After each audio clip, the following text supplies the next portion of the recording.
మహిమ ఘనత ప్రభావములు కలుగునుగాక. అందరూ కూడా ప్రభు యొక్క మహాకృపను బట్టి వర్ధిల్లుచు ఆయన యొక్క వాక్య సహవాసములో పాల్పొంపులు పొందడానికి ఎదురు చూస్తున్నారని నా యొక్క నమ్మకం. ఎందుకంటే వీక్షిస్తున్నటువంటి వీక్షకుల స్థితిని బట్టి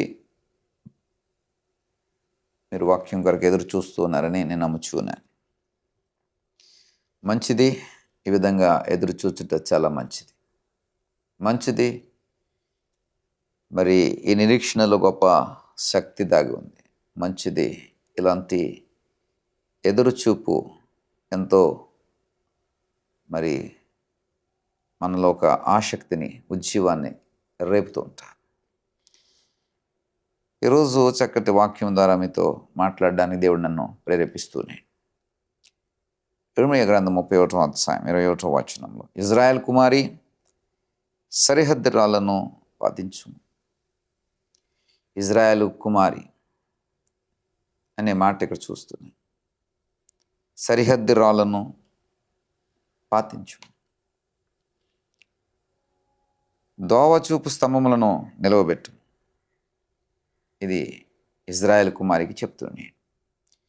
ఇజ్రాయేలు కుమారి అంటే ఎవరండి?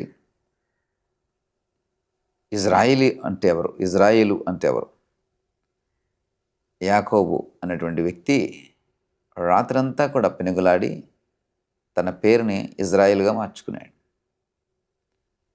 అంటే రాత్రంతా ప్రార్థన సహవాసంలో ఉండి ఉదయమునకు వెలుగొచ్చే సమయానికి అతడు ఆ పెనుగులాటలో, ఆ పోరాటంలో గెలిచి, నీవు నన్ను ఆశీర్వదిస్తేనే కానీ నేను విడిచిపెట్టనని భీష్మించుకుని కూర్చొని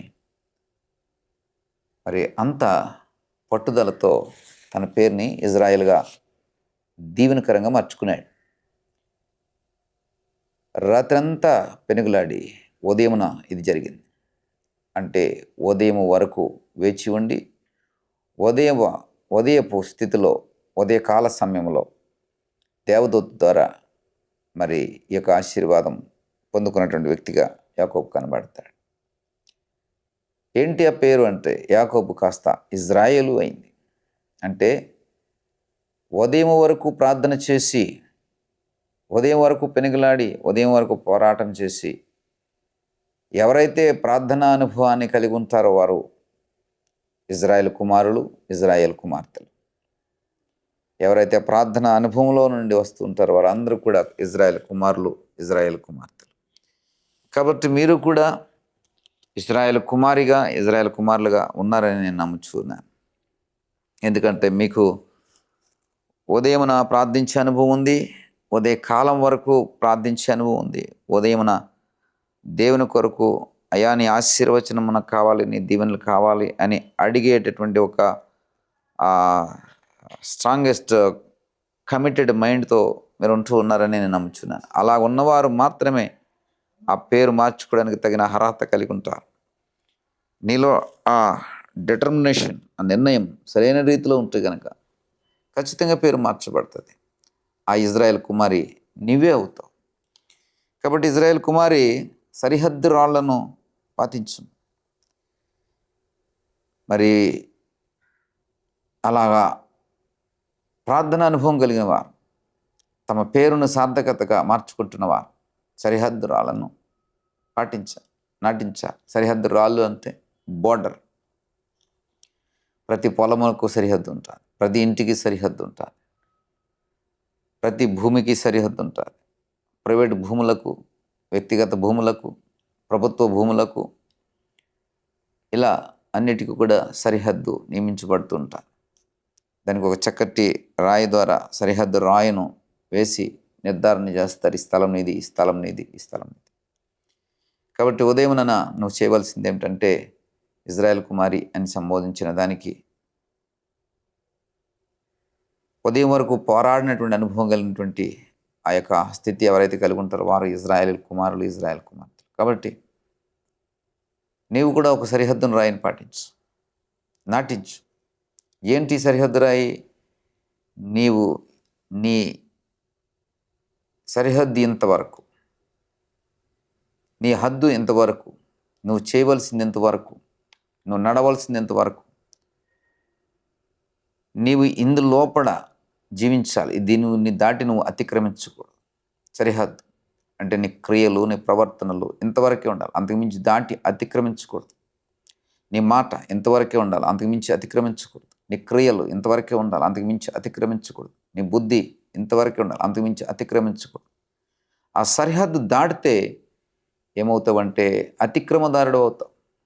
అతిక్రమదారుడు శిక్షార్హుడు అవుతాడు. అతిక్రమదారుడు శిక్షకు పాత్రుడు అవుతాడు. కాబట్టి ఉదయమున నువ్వు సరిహద్దు రాయిని బై, ఈరోజు నా పని ఇంతవరకు చేయాలి, నా ప్రవర్తన ఎలాగుండాలి, నా మాట ఎలాగుండాలి. సరిహద్దుల్లో జీవించే అనుభవాన్ని నేర్చుకో. సరిహద్దుకు తగినట్టుగా నీ నియమాన్ని, నీ కట్టడను, నీ విధిని ఒక ప్రాపర్ ప్లానింగ్లో ప్లాన్ చేయి. My dear brother, my dear sister, సరిహద్దు రాయి నీకుందా. ఈ సరిహద్దు రాయి లేకపోవడం వల్ల చాలామంది విచ్చలవిడిగా బ్రతికేస్తున్నారు. తినకూడనిది తింటూ ఉన్నారు, తాగకూడని తాగుతున్నారు, చూడకూడని చూస్తూ ఉన్నారు, విందులు చేస్తున్నారు, సెలబ్రేషన్ చేస్తున్నారు. ఎందుకంటే వీరికి హద్దు లేదు, సరిహద్దు లేదు.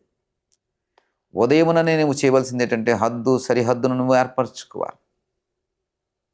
రే సహోదరుడా, సహోదరి, నీ ఇంటి దగ్గర నువ్వు గమనించినట్లయితే ఆ సరిహద్దు నీకు స్పష్టంగా కనబడుతుంది. నీ ఇంటి గదులింత, నీ ఇంటి ఆవరణ ఎంత, అది దాటి పక్కింటి వారు ముందుకు వెళ్తే వారు నిన్ను నిందిస్తారు లేదా దూసనాడతారు. కాబట్టి నీ సరిహద్దు లోపడే ఉండాలి. కాబట్టి ఉదయమున నీ సరిహద్దును నువ్వు గీసుకోవాలి, సరిహద్దు రాయిని నువ్వు నిలపాలి. నీ సరిహద్దు లోపల జీవించడానికి ప్రయత్నం చేయాలి. దేవుడు